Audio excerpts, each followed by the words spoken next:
Okay, I didn't realize the video had stopped, and I just kept going on and on and on. But I will go back. I went back in time, and I think we can recreate what I missed.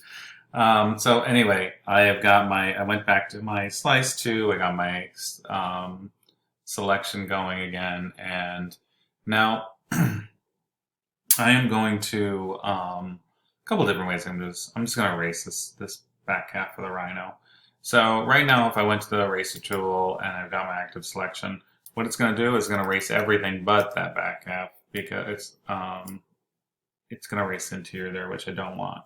So I need to go to select and inverse the selection. And now, if I go there, I can go ahead and select out what I don't want. So I just erase the rest of that layer that I don't want and leave the area that I want. Oh, I missed a little part there. Let me go back in time and do this a little bit careful. There, I was too enthusiastic. So then I can go back in here and make my brush nice and big and get rid of all those parts I don't want. So now Command D. Now I've got my first slice of my rhino. I got my second slice of my rhino. Now I've got my third is going to be right here. Let me get my, this is where the other part of the rhino will be. And I might have to just tap it just a little bit down. Oops. Let me go to my layers. I need to go there. And let's see what layers. Okay, so it is on the right layer. Can I just move that up? Just let's move my selection. Hang on. Indeed. Let me. Oh no.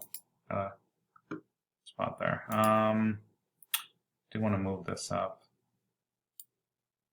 Let's take my thing with it. All right, hang on. Let me deselect this for right now. All right, wait.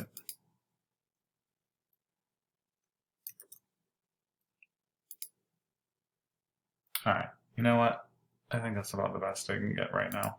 So again, I will go to select, inverse, and then I'm on the right layer, so I should be able to just go ahead and erase this. Just be careful down there. Actually, it was not as bad as I thought it was. So, all right. So Command D. Got a little bit of an edge there. I can take off. There we go. And then I go to my last one, which, let's see. This one, I think this is just an extra one that I made that I thought maybe I'd use, but I'm not going. There's my last rhino, and that probably is going to need. No, there's one with the green on. There's the one I need. So that's my original rhino, so don't want that. Oh, okay. So we're in pretty good shape, actually. So now I've got my slice parts.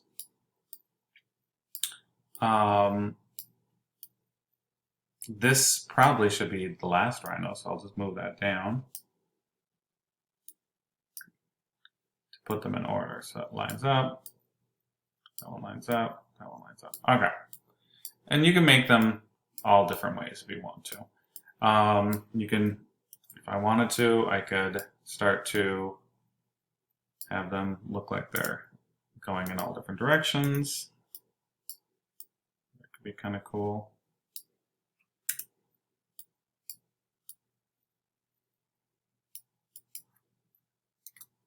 Okay.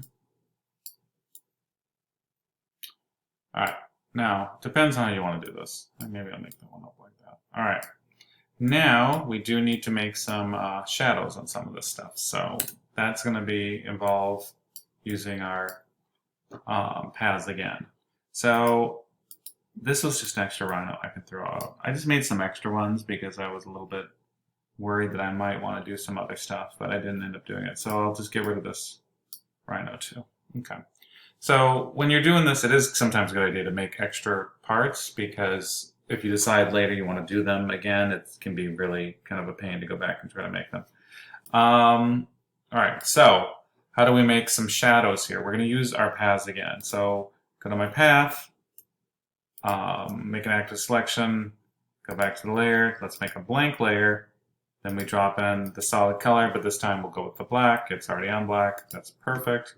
So I will, I need to make this go above this pink layer, which I believe is there. There we go. And this needs to be below this layer here, which, okay, there we go. Now it's in the right order. So this will be our shadow coming from this rhino. So I do need to do a Command T, and I need to figure out kind of roughly how this rhino lines up. So he's just about here. So let me go return, and then the layer below is that one. Perfect. Now I'm going to go ahead and go to filter, and I'm going to go to the blur gallery, and I'm going to go to the Gaussian blur, and I have to convert this to a smart object, but that's no big deal. So convert that to a smart object, and let me see where my blur is. There we go. It's not too bad. Don't worry about this overhang. That's not a problem, because we're gonna how to get rid of that. Don't want too sharp a edge. Actually, that looks pretty good. So now, what I'm going to do is this is my shadow. The layer below is my my layer here. What I do is hold down Option and clip that to it, and now it's part of that piece. So we will do the same thing with this one here. If I want to get, so we'll want to get a shadow there. So I make a blank layer. I go to my path. I go ahead and grab the active selection, go to layers, should be a blank layer, and then on that layer, and I drop in my solid color, which will be black again. Say OK. It went in behind here, but I know where it is. All right, so move that one back.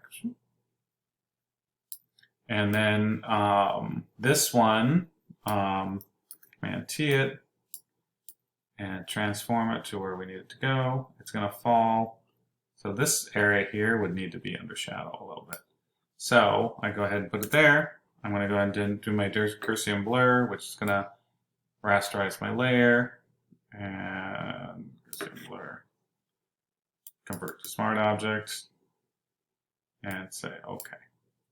And then the same thing here, where we go ahead, hold down Option, go to between the two layers, and drop it on, and now we're going to go to our last layer. So I'm going to go to the path.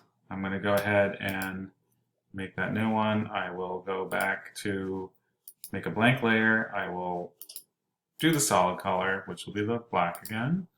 Move it over. Again, Command T. I do need to move this to where it's going to look the most like the shadow should be. Oops, I don't want to do what I'm doing there. Command T.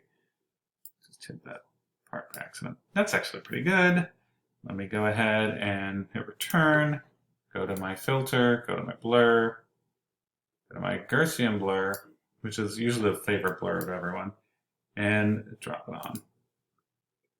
Now I can go ahead and add that on there. Now this one, there's some problems here because this didn't line up perfectly, which was my mistake. So I can go to this area, I can do my clone stamp tool. With the clone stamp tool, all I have to do is hold down Option to get a little target, and it's going to target anything that I go over. So I'm going to make this smaller, I'm going to target here, and then I'm going to start to, let's see if this works. There we go. Let me start putting that in. And so it cloned that little area there. I do now need to go back to the eraser because it cloned a little bit too much. And let me just reset edge. I don't have to worry about the blue area because that's on a different layer. All right, that's not too bad. If I did want this to be a little darker, I could go in with the burn tool and burn a little bit here. Get a little bit darker. I don't know, that might be too much. It's kind of too much, I think. That's not bad. Okay, so now I've got my rhino in all his different slices, and you know, I could have done the horn and the neck. I could have done more parts to it. Would look better, I think.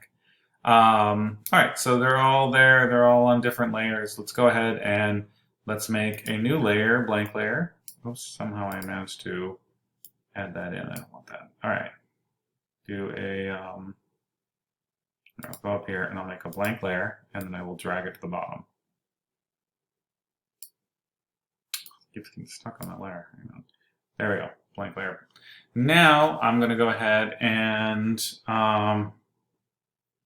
I will go ahead and add in a color. let's go with, I'll go with yellow. And I will go ahead and draw a circle here and drop in the color. There we go, perfect. Deselect that, looks like an egg in the background now. Make a new blank layer, I'll make sure it's on the bottom, and I will go with a little bit more yellow-orange and drop that color in. Now I'm going to go, oh, wrong layer, sorry. Make sure you're on the right layer. There we go. Now I'm going to go back to that yellow layer and I'm going to go to Filter, Blur, Gaussian Blur. And I can start to really fade that out. There we go. So it gives it more of a little spotlight. Couple little things that aren't perfect on mine is obviously those ears. When it did the quick selection, it didn't hit those ears. So let's go with the Magic Erase tool. Let's see if I can get rid of that. I'm not in the right layer, and that's, there we go. Perfect.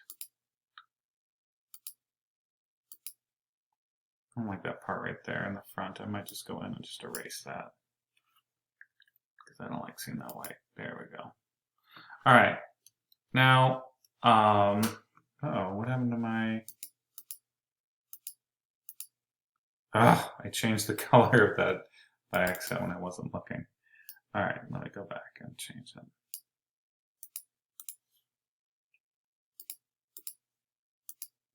Oh, I'm on the wrong layer. This has like been disaster. Here we go. Now let me go do my blur again.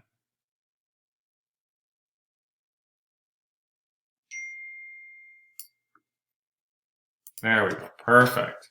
Now, there we go. Now I can finish this up. I can add text to it if I want to add text. I can do a lot of different other elements if I want to make this in a poster. It's really up to you, but these are the basic steps, and I don't want to do any more because I'm running out of time, and I feel like this is plenty for you guys. So I want you to do the gradient background, where you go ahead and do the Gaussian blur, and then have it look like it's more spotlighted. I want you to do all the steps where you have a sliced object, and then be creative. And I'll put some examples of what the students have done in the past. And you're going to be using paths, which we haven't used very much, or I don't know if we've used them at all. So you got the paths to work with, the layers to work with. So some new things for you guys to learn. Nothing too hard. It's a little bit confusing, but as soon as you guys get this down, you will be fine. Then, if you're like me, I'm just going to go in there. I would fix this. I don't like that area there. I'd go in and just clean it up a little bit. So do your best on this project, and hopefully you'll go ahead and do some creative stuff. Make sure you incorporate text. You guys all know how to do that. So you'll design this into a poster flyer. All right, and that's it.